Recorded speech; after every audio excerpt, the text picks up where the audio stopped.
Hello, I'm Adam from Tati Bikes, and here's our guide to pedals. And the first thing you can see is there are two distinct types of pedal. We've got cage pedal here and the platform pedal here. And we're just going to run through the differences between them and the advantages of each. So first up, the cage pedal. And here we have the centre body with the cages bolted into the outside. This one uses a standard steel axle with open bearings. These are user serviceable.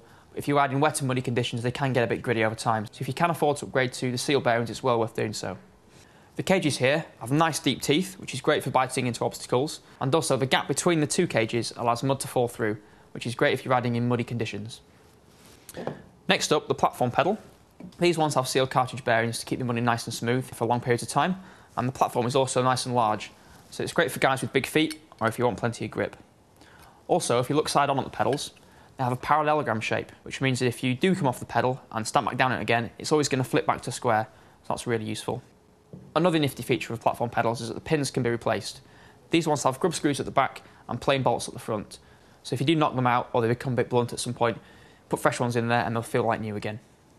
If you're looking right at the top end of the market for sort of lightweight competition bike, we have some magnesium pedals with a titanium axle.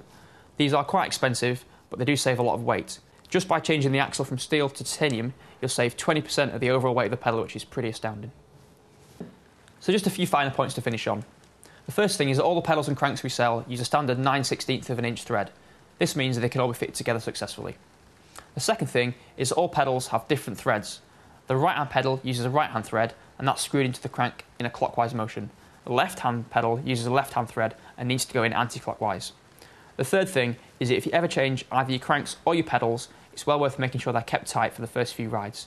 It's surprising how quickly they can come loose and also how much torque you need to keep the pedal in the crank. So that concludes our overview. If you need any more help, just give us a shout.